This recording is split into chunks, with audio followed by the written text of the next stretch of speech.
I'm going to break in here really quickly to talk about our sponsor. I know you've heard me mention Anchor.fm before. It's by far the easiest way to make a podcast. Let me explain really quickly. It's free. You don't have to have any experience in advance to do it. There's creation tools that allow you to record and edit your podcast right from your phone or computer. They're going to distribute your podcast for you so it can be heard on Spotify, Apple Podcasts, many other more, Google Podcasts, pretty much any place you can look for a podcast. And you can even make money from your podcast with no minimum listenership. It is everything you need to make a podcast in one place. So what are you waiting for? Go download the free Anchor app on the App Store or go to anchor.fm to get started.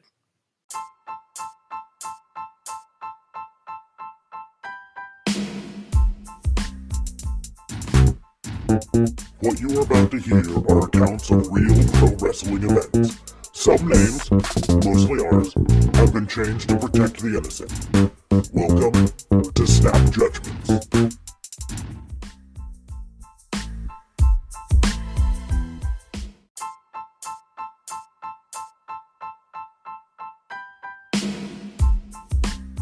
Welcome everybody, it's your boy Justin JLB. Welcome to Snap Judgements, and this is the Smackdown edition for April 24th, 2020.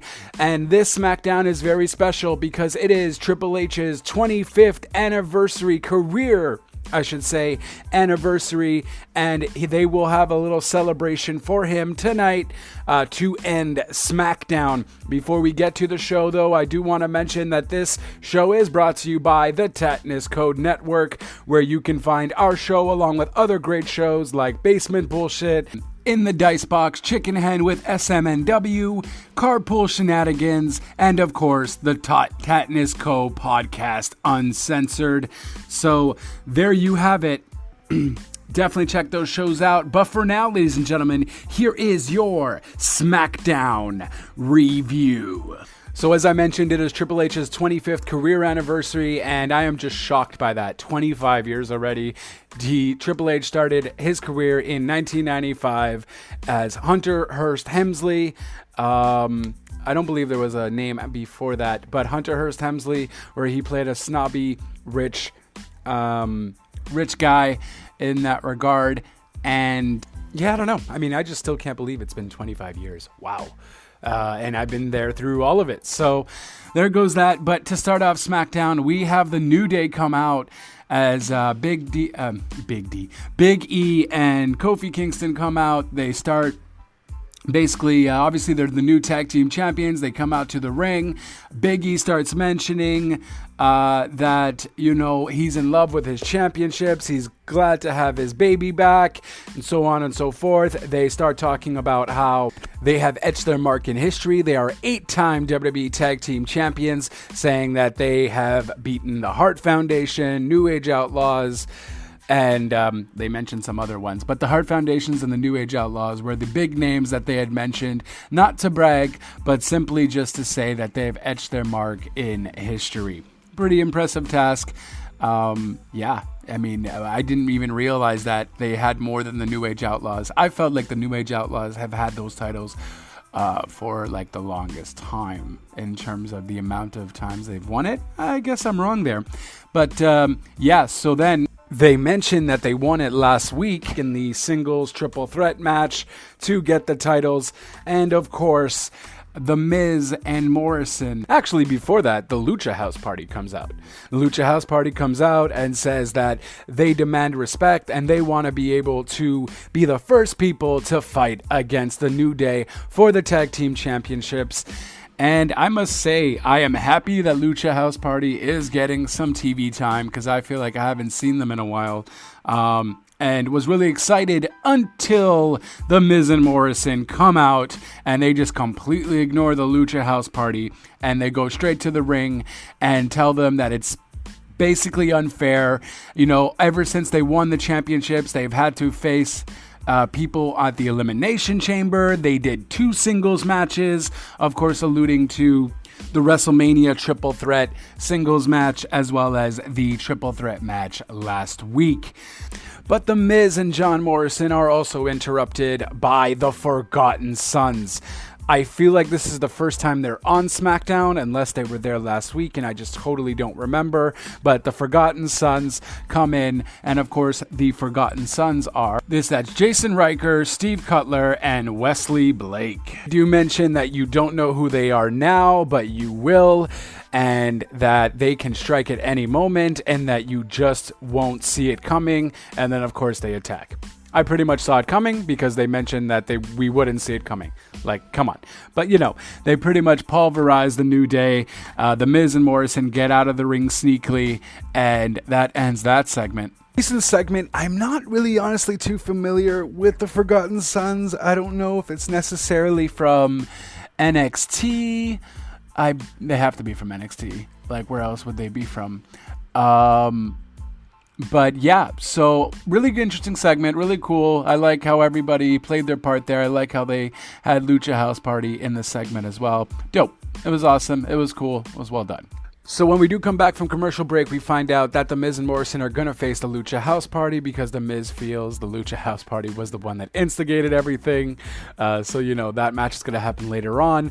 After that, though, we're going to have Drew Gulak versus King Corbin in a men's qualifying match for the Money in the Bank, where you can climb the corporate ladder. Of course, Drew Gulak is joined by Daniel Bryan, and this match goes off without a hitch. Pretty interesting. Pretty decent match in that regard. I like the fact how I notice a lot of the wrestlers are now talking in the ring. We can actually hear them, of course, due to the fact that there's no crowd. I just noticed this a lot happening because they say some funny stuff, too, at the same time. Like with Ricochet, he's always kind of like, bro, I'm going to defeat you now, hey! And so on and so forth. King Corbin was doing that a lot in the ring, and I like it. It gives me a little sense that I'm in there, I'm in the ring with them. So I really like the fact that they do that. This match was pretty decent, though. Cesaro and Shinsuke Nakamura did come and attack Daniel Bryan, which gave the opportunity for King Corbin to pick up the win. So I guess that feud with Elias is not continuing because they did show something before the matchup where he had injured Elias, so that is why he won't be there today. Or maybe Elias will just attack him during Money in the Bank. But how do you interfere in a corporate Titan Tower Money in the Bank match? I guess we'll just have to find out. So since King Corbin won, that can only mean one thing. So now we know that it's Aleister Black, Rey Mysterio, Apollo Crews, King Corbin, and Daniel Bryan. Should be good, so we'll see what happens there. Afterwards, they now do a mention that Rob Gronkowski is going to the Buccaneers, and it's going to be interesting because he's also the 24/7 champion. So it's going to be interesting to see what they're going to do there. I imagine R-Truth is going to somehow be in like a football jersey or football gear and so on and get the title off Rob Gronkowski. But it should be interesting, I guess. I don't know what they were really doing with that, but I guess just to add kind of excitement and familiarity to everybody who might not be a wrestling fan, or the Fox Sports world who might not be wrestling fans in that regard. Bringing the football fans to the wrestling. We'll certainly see what goes on there. But up next, we got the Jeff Hardy clip story of now it's. Last week was the fall, and this week now we're going to have the redemption. Essentially, it's just talking about him going to WrestleMania and him coming back and how he feels like he's a new man and so on and so forth, and that he's doing it for his kids and he wants to be a better person for his kids, and that there is no other place but WWE that he would want to end his career.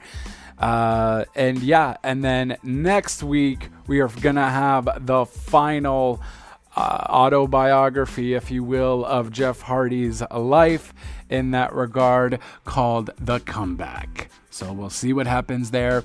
I mean, it's interesting footage. I'm just, I kind of already have seen his story on WWE 24, so I don't know. Next up, we got Sheamus versus, what is his name? Sheamus versus Daniel Vito. And, well, basically, this was a very short squash match stuff kind of deal.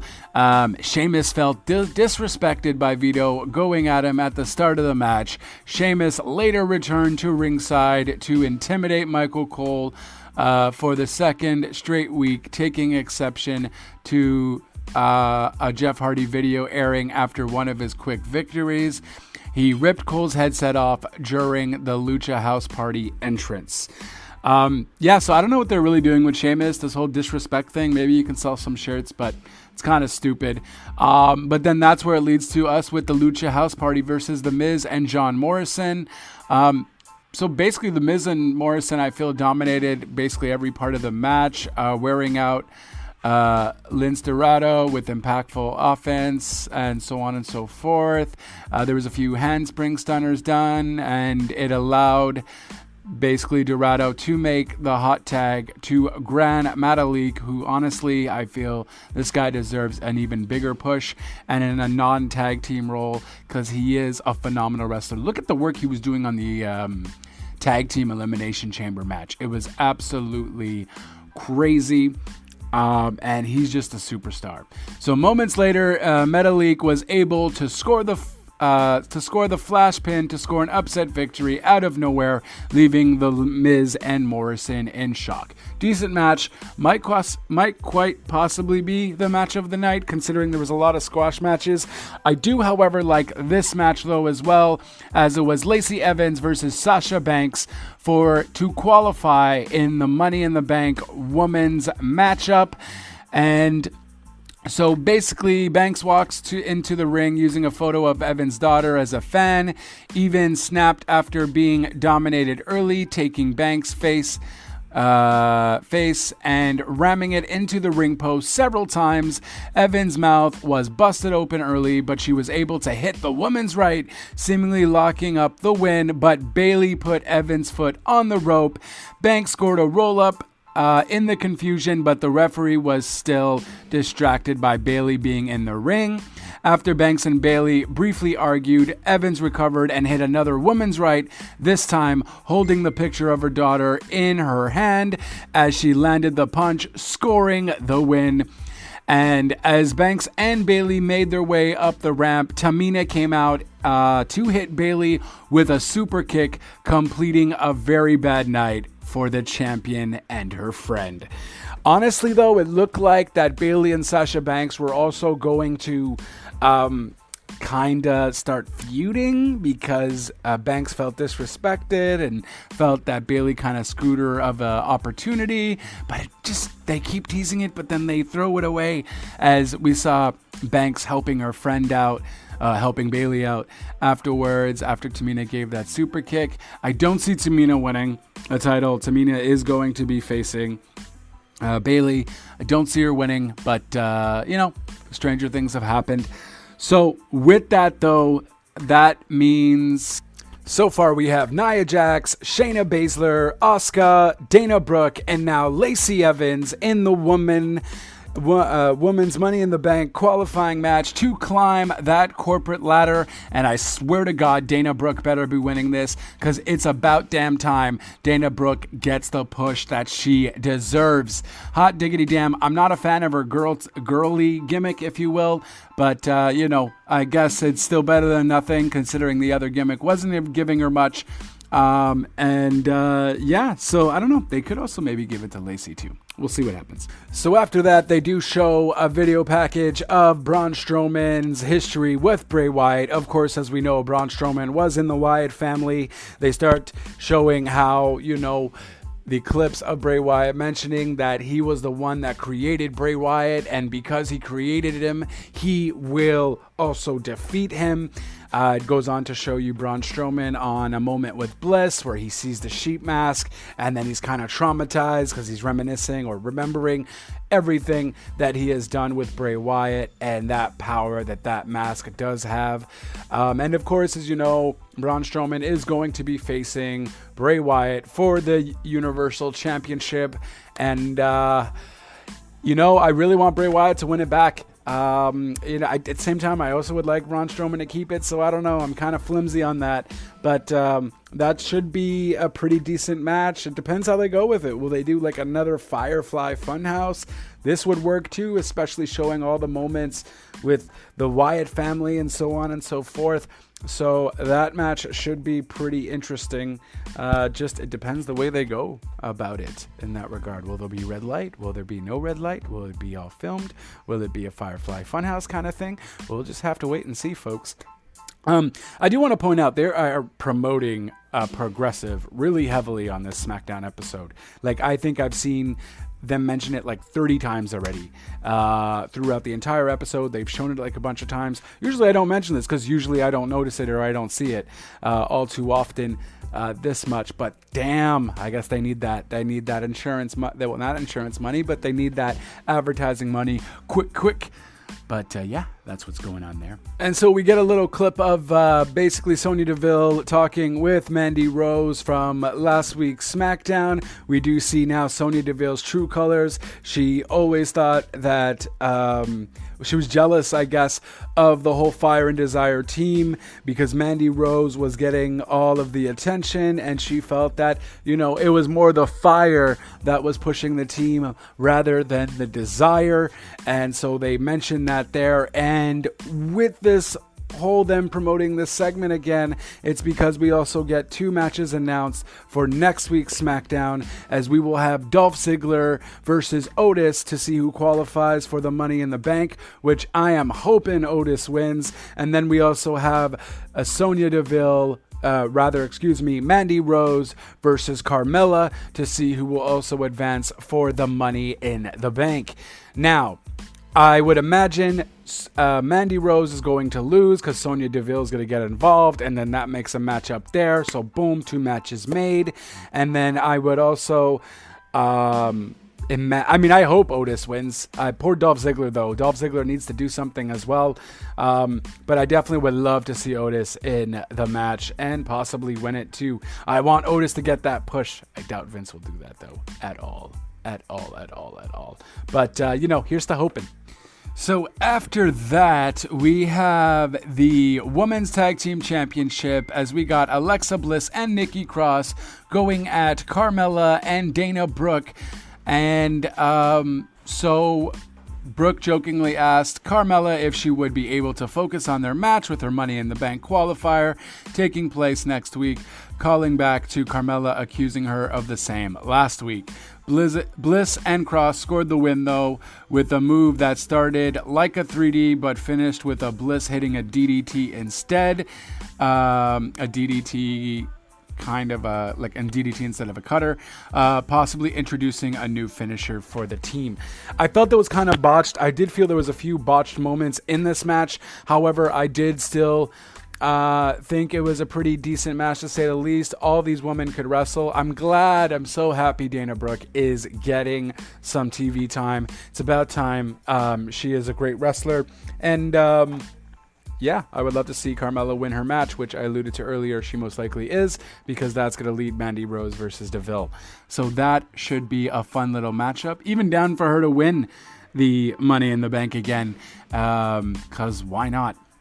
So to end WWE SmackDown, we have the Triple H 25th anniversary ceremony, which is basically, celebrating his career and his life. Triple H comes in, first and foremost, he comes in with the water bottle. He's about to go and spit the water bottle out, but one of the WWE staff takes the water bottle from him and tells him you can't do that due to the COVID-19. And, it just started off from jokes from there. So Triple H was going to start talking until the Heartbreak Kid, Shawn Michaels, comes into the ring and says, you can't have a Triple H career ceremony without the good old HBK, says they've been friends for 25 years. And Michaels and Triple H threw to a blooper reel of sorts with promo outtakes and a few in-ring moments. Next, Michaels introduced a video covering all of Triple H's WrestleMania losses. Michaels made fun of Stephanie McMahon, leading her to FaceTime Triple H, followed by Michaels bringing up Ric Flair and Flair also FaceTiming. The segment had it just bring that up. And then, what's it called? And then I think it was Road Dogg that came out afterwards too, started talking. HBK was kind of getting annoyed and so on and so forth. But then Vince McMahon made his way out to the entrance ramp. McMahon said if fans were in attendance, they would chant boring before talking about the Gobbly-Googler, Katie Vick, and the Bailey This Is Your Life segments. After saying he loved Triple H, he again said the segment was horrible and told them to wrap it up as the lights began to shut off in the arena to end the show on a terrible note. Like, look, the terrible note thing, like I was reading that, by the way, because honestly, it's hard to remember sometimes. But it wasn't bad. I liked the little jokes, but at the same time, it was overstretching a bit. Vince McMahon is incredibly weird. Like, why did you have to mention the whole Bailey It's Your Life thing? I don't think the fans would have thought that would have been boring if the fans were there. Like, the whole reason why they did it that way is because they didn't have any fans, so they were using FaceTime to get people there and so on and so forth. It would have been much better. I liked the WrestleMania Lost segment. I liked the outtakes that they did before that. I liked, the inside jokes that they had. And he said, hey, look, Michaels was like, I invited a whole bunch of people and here they all are. Again, I don't think that joke would have worked with the crowd, but I figured they would have done something live. I don't know. I didn't think it was that bad. I thought Triple H and Michaels were good. I thought Vince McMahon was kind of weird. You could tell he has a weird sense of humor, though, because Triple H was always kind of just like laughing at certain things that were kind of like, oh, wow, is he serious? I guess Vince McMahon just has that kind of weird sense of humor that Triple H obviously knows. Pretty cool, though, for Triple H to get a I love you from his father-in-law. And yeah, it just kind of ended there. I like how it ended technically, because when the lights were going out and Triple H goes, do you hear those crickets? And then Michaels goes, that's pretty much sums up your career, my friend. Like, hilarious. I don't know. I'm not hilarious. I liked it. I enjoyed it. Like, what you gonna do? I felt it was just a bit weird how they ended it like that. That was kind of weird. I was like, oh, really? So you're just going to cut the lights off and da-da-da. Michael's cricket joke probably made it work. But I don't know. I mean, I figured you could have done at least a little something. But, I mean, I guess, if you want to see Triple H's career, you can just go get his DVDs or something. But, yeah, so, I don't know. Smackdown wasn't all that bad, to be honest with you. It was decent enough. I feel like they are getting better every Smackdown. So that's one cool thing, at least with that. They are getting better. They're getting used to having no fans there. I enjoyed a lot of the matches. They were decent. They were decent enough. Essentially, my match of the night definitely wasn't the Sheamus one. Corbin and Gulak was pretty decent. Lucha House Party, you know what? Yeah, the go-to it'd be between the Lucha House Party match with Miz and Morrison or the Lacey Evans and Sasha Banks. Those two matches were really good. Even the Alexa Bliss match had some botches, so I was kind of turned off by that. I do kind of like their DDT 3D DDT tag move that they have going on. Hopefully they do get to keep that, because that is very different. And yeah, so that is your Smackdown. If I'm gonna have to give it a final verdict, I guess I give it a 3.2 out of 5. 3.2 out of 5.